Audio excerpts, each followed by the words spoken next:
नमस्कार किसान साथियों, स्वागत है आप सभी का देसी किसान ज्ञान पर। मैं आपका साथी रुपेश पूनिया।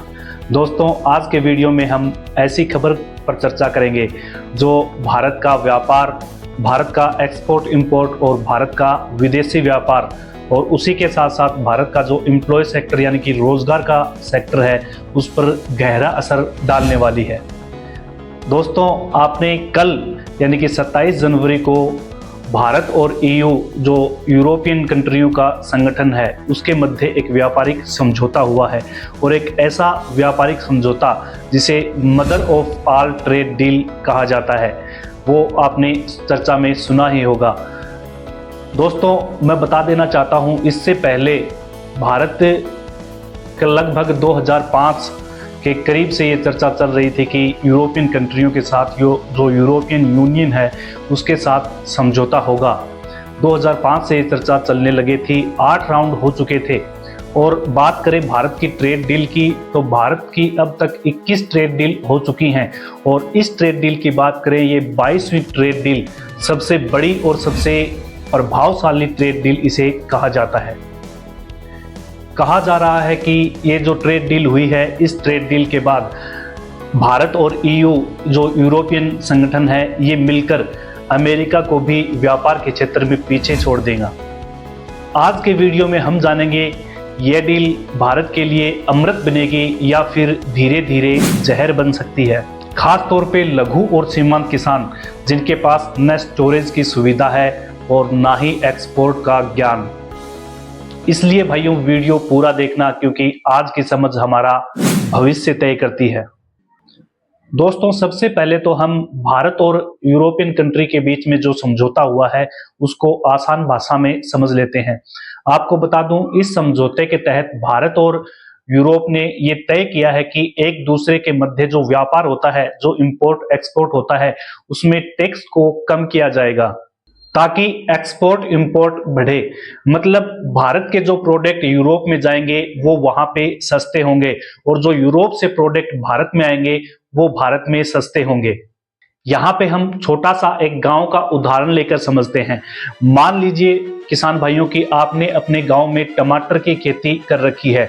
आप 1 या 2 किसान अपना टमाटर लेकर मंडी में जाते हो और मंडी में जाकर आप वहां पे अपने टमाटर की बिक्री करते हो। लेकिन जब आप अचानक से देखते हो कि एक बड़ा व्यापारी मंडी में आ गया है और वो ये कह रहा है कि मैं ये बिना टैक्स दिए ये टमाटर लेकर आया हूँ और ये जो किसान बेच रहे हैं इनसे सस्ती रेट में मैं टमाटर की बिक्री करूँगा और उसी के साथ हर दिन मैं ट्रक भर भर कर आपको टमाटर ला कर दूंगा। यही होता है FTA यानी फ्री ट्रेड एग्रीमेंट। मतलब टैक्स कम, बिना रोक टोक और खुला बाजार। सरकार कहती है कि एक्सपोर्ट बढ़ेगा, लेकिन सवाल किसके लिए? अब दोस्तों, सबसे जरूरी बात कर लेते हैं। ये जो डील हुई है ये 22वीं डील हुई है और इस डील के तहत हमारा कृषि और डेयरी सेक्टर जो है उसको इसमें शामिल नहीं किया गया है। आपको याद होगा जब अमेरिका के साथ हमारी ट्रेड डील हो रही थी और जब हमारा इस डील में पेच फंसा था तो वो इसी कृषि और डेयरी सेक्टर को लेकर पेच फंसा था और भारत ने साफ मना कर दिया था कि हमारे किसानों की आय के साथ, किसानों के जो प्रोडक्ट हैं उनके साथ किसी प्रकार का समझौता हम नहीं करने वाले। और एक प्रकार से भारत ने ये अमेरिका को भी बता दिया है कि जब हमने EU के साथ भी समझौता नहीं किया है हमारे किसानी को लेकर, तो हम अमेरिका के साथ क्यों करें? यहाँ पे फिर हमारे मन में एक सवाल आता है, अगर हमारा कृषि और डेयरी सेक्टर इस ट्रेड डील में शामिल नहीं है तो फिर हमारे लिए खतरे की बात क्या है? दोस्तों, मैं आपको बता देना चाहता हूँ कि ये ट्रेड डील जो है ये एक दिन का खेल नहीं है, ये एक लंबा चलने वाला खेल होता है। मैं आपको फिर एक उदाहरण देकर समझाता हूँ। आपके गांव में कोई एक व्यक्ति बाहर से आता है और बाहर से आकर वो आपके गांव में रहने के लिए कहता है। सबसे पहले वो कहता है कि आपके घर के बाहर घर का जो दरवाज़ा है उसके बाहर मेरे को छोटी सी जगह दे दो। आप उसे वहाँ पे रहने देते हो। उसके बाद में वो कहता है कि मेरे को सर्दी या बरसात के कारण थोड़ी परेशानी होती है, इसलिए आपका जो बरामदा है उसके अंदर मेरे को थोड़ी सी जगह दे दो। आप वहाँ पे उसको जगह दे देते हैं, लेकिन उसके कुछ साल के बाद वो आपके साथ अंदर बातचीत करने के लिए भी आता है और इसी प्रकार से फ्री ट्रेड एग्रीमेंट वाली बात भी चलती है। आज कृषि और डेयरी सेक्टर बाहर हैं, लेकिन 5 से 10 साल बाद दबाव बनाया जा सकता है। सबसे पहले यूरोप के किसानों की हकीकत समझ लेते हैं। यूरोप के किसानों को खेती और किसानी के लिए, उनको कृषि करने के लिए भारी मात्रा में सब्सिडी दी जाती है, यानी कि वो खेती के संदर्भ में बहुत ज़्यादा उत्पादन करते हैं। उनका डेयरी सेक्टर भी बहुत ज़्यादा मजबूत है। उनको चाहिए एक एक्सपोर्ट करने वाला बाजार, वो मार्केट चाहिए जहाँ पे अपना माल वो बेच सकें, ज़्यादा मात्रा में ज़्यादा दाम में अपना माल निकाल सके, अपनी फसलों को निकाल सके, अपने दूध को निकाल सके। आज न सही, लेकिन यूरोप कुछ समय बाद भारत पे दबाव बना सकता है। अब बात करते हैं, अगर यूरोप दबाव बनाता है तो सबसे ज़्यादा खतरा किसे है?